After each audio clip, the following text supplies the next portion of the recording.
warahmatullahi wabarakatuh. Nama saya Indah Mastauli dari jurusan SI 18. Saya akan menjelaskan tugas 1 dari mata kuliah Komunikasi Data dan Jaringan Komputer. Saya akan menjelaskan komunikasi data. Nah, yang dimaksud dengan komunikasi data dan jaringan komputer adalah komunikasi data merupakan proses pengiriman informasi dua titik menggunakan kode biner melewati saluran transmisi dan perangkat. Bisa antar komputer dengan komputer, komputer dengan terminal, atau komputer dengan peralatan, atau peralatan dengan peralatan. Komunikasi data awalnya hanya melibatkan satu pemancar data ke satu penerima data. Hubungan ini berkembang dan akhirnya melibatkan penerima akhirnya ataupun pemancar lainnya. Maka terbentuklah sebuah jaringan komunikasi data. Misalnya klien ke klien ke server, sinyal telepon, SMS, radio, televisi, dan sebagainya. Manfaat komunikasi data: 1. Data sharing, 2. Program sharing, 3. Device sharing, 4. Hubungan dengan sistem yang berbeda, 5. Paperless. Contoh aplikasi komunikasi data yaitu sistem transportasi, credit card system, mesin ATM, sistem PSTN, call center, air traffic control, power system, ticketing system, dan KRS online. Ada dua metode komunikasi data, yaitu yang pertama itu point to point, yang kedua point to multi point. Kelebihan point to point itu murah karena tidak perlu server, yang kedua itu tidak membutuhkan peralatan khusus, yang ketiga itu tidak memerlukan admin khusus. Sedangkan kekurangannya kurang implikasi pada performa di saat sharing semua user. Kelebihan klien server lebih baik dalam security, mudah dalam manajemen di saat jaringan. Kekurangannya memerlukan peralatan yang mahal, memerlukan mesin hardware yang baik, memerlukan SDM yang berskill. Kemudian saya akan menjelaskan materi kedua, yaitu port serial. Transfer data serial. Di dalam komputer, transfer data berlangsung secara paralel. Namun, transfer data paralel tidak cocok digunakan pada transfer data jarak jauh karena akan sangat banyak kabel data yang digunakan. Untuk transfer data jarak jauh digunakan transfer data serial. Oleh karena itu, data yang akan ditransfer dalam jarak yang jauh terlebih dahulu harus dikonversi ke bentuk serial, dan pada saat diterima dikonversi kembali ke bentuk paralel. Transfer data serial. Pada transfer data ini dikenal 3 istilah, yaitu simplex, half duplex, dan full duplex. Pada transfer data simplex, transfer data yang berlangsung satu arah. Pada half duplex, pada transfer data half duplex, transfer data bisa berlangsung dua arah tetapi tidak bisa bersamaan. Full duplex, pada transfer data ini transfer data bisa berlangsung dua arah secara bersamaan.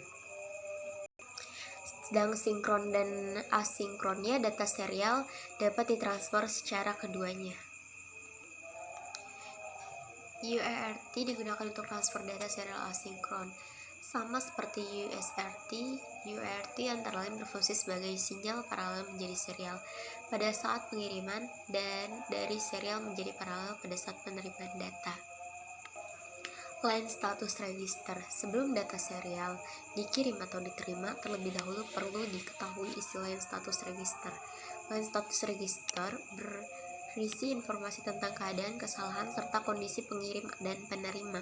Register ini dites sebelum suatu byte dikirim atau dapat diterima. Modem transfer data jarak jauh biasanya menggunakan saluran telepon. Hal ini disebabkan jaringan telepon sudah sangat luas digunakan. Untuk keperluan khusus dapat juga digunakan saluran misalkan khusus. Modem biasanya disebut data communication equipment atau DCA, sedang komputer disebut data terminal equipment atau DTA. Modul ketiga itu model referensi tentang Open System Interconnection. Lapisan presentasi adalah lapisan keenam dari bawah dalam model referensi jaringan terbuka OSI. Pada lapisan ini terjadi pembuatan struktur data yang didapatnya dari lapisan aplikasi ke sebuah format yang dapat ditransmisikan melalui jaringan. Pengertian model OSI dahulu komunikasi antara komputer dari vendor yang berbeda adalah sangat sulit dilakukan karena mereka menggunakan protokol dan format data yang berbeda, sehingga International Organization for Standardization ISO membuat suatu arsitektur komunikasi yang dikenal sebagai Open System Interconnection, yaitu model yang mendefinisikan standar untuk menghubungkan komputer-komputer dari vendor-vendor yang berbeda. Sejarah singkat model OSI. Dahulu pada era 70-an, banyak perusahaan software maupun hardware yang membuat sistem network arsitektur, yang antara lain IBM, Digital, Sperry, Brock, dan sebagainya. Tentunya masing-masing perusahaan tersebut membuat aturan-aturan sendiri yang satu sama lain tidak sama. Dan kemudian analoginya, misalkan Anda berbicara bahasa Jawa, tentunya akan dimengerti pula orang lain yang juga bisa berbahasa Jawa. Misalkan Anda berbicara bahasa Jawa sedang orang yang berbicara bahasa Sunda, apakah bahasa Anda bisa diterima oleh orang tersebut? Tentunya tidak. Masalah ini bisa diselesaikan jika Anda berbicara menggunakan bahasa standar yang tentunya bisa dimengerti lawan bicara Anda. Dan kemudian menghadapi kenyataan ini, The International Standard Organization ISO pada sekitar tahun 1980-an meluncurkan sebuah standar model referensi yang berisi cara kerja serangkaian protokol SNA. Model referensi ini selanjutnya dinamakan Open System Interconnection, yang terdiri dari 7 bagian, yang masing-masing layar mempunyai tugas sendiri. Dikarenakan OSI terdiri dari 7 macam layar, maka model referensi OSI seringkali disebut 7 OSI layer. Pembagian layer model referensi OSI ini pertama application, presentation, session, transport, network, data link, dan digital. Ketujuh lapisan dari model referensi OSI dapat dibagi dalam 2 kategori, yaitu lapisan atas dan lapisan bawah. Lapisan atas dari model OSI berurusan dengan persoalan aplikasi dan pada umumnya diimplementasi hanya pada software. Lapisan tertinggi, lapisan aplikasi, adalah lapisan penutup sebelum ke pengguna user. Keduanya pengguna lapisan aplikasi saling berinteraksi. Proses dengan software aplikasi yang berisi sebuah komponen komunikasi. Karakteristik lapisan OSI lanjutnya yaitu lapisan bawah dari model OSI mengendalikan persoalan transport data. Lapisan fisik dan lapisan data link diimplementasikan ke dalam hardware dan software. Protokolan beroperasi pada lapisan fisik dan data link dari model OSI dan mendefinisikan komunikasi di atas macam-macam media LAN. Protokol WAN beroperasi pada 3 lapisan terbawah dari model OSI dan mendefinisikan komunikasi di atas macam-macam WAN. Protokol routing adalah protokol lapisan jaringan yang bertanggung jawab untuk menentukan jalan dan pengaturan lalu lintas. Protokol jaringan adalah berbagai protokol dari lapisan teratas ada dalam sederetan protokol. Dan kemudian layer physical adalah layer yang paling sederhana berkaitan dengan electrical dan optical. Koneksi antar peralatan, data binder dikodekan dalam bentuk yang dapat ditransmisi melalui media jaringan, sebagai contoh kabel, peralatan seperti repeater, hubungan, dan network card adalah beberapa pada layer ini. Layer data link, layer ini sedikit lebih cerdas dibanding dengan layer physical karena menyediakan transfer data yang lebih nyata. Layer network, tugas utama dari layer network adalah menyediakan fungsi routing sehingga paket dapat dikirim dari segmen network lokal ke suatu tujuan yang berada pada suatu network lain. Layer transport data menggunakan protokol seperti UDP, TCP, dan atau XPX, Quench Packet Exchange.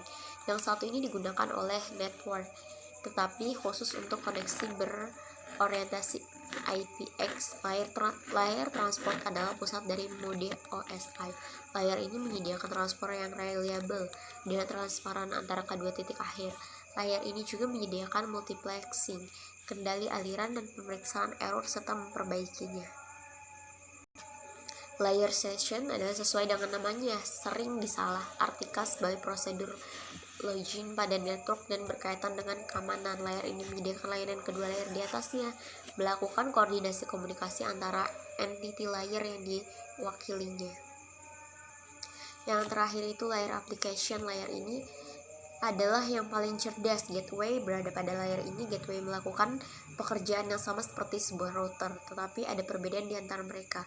Layer application adalah penghubung utama antara aplikasi yang berjalan pada satu komputer dan resource network yang membuat akses padanya. Layer application ini layer di mana user akan beroperasi pada protokol seperti FTP, Telnet berada pada layer application. Layer ini menyediakan pelayanan aplikasi bagi user yang digunakan untuk berkomunikasi melalui jaringan seperti web yang digunakan untuk browser, email untuk mengirim email ke lainnya, telnet atau dan sebagainya. Router and gateway. Perbedaan router dan gateway mudah dipahami ketika Anda mengerti tentang model OSI. Gateway berada pada layer application, sedangkan router aktif pada layer network dan transport. Hal ini berarti suatu router lebih cepat daripada gateway karena protokol pada gateway harus melalui layer session, presentation, dan aplikasi untuk di-route. Sekian atas penjelasan saya melalui materi 1, materi 2, dan materi 3. Kurang lebihnya saya mohon maaf. Assalamualaikum warahmatullahi wabarakatuh.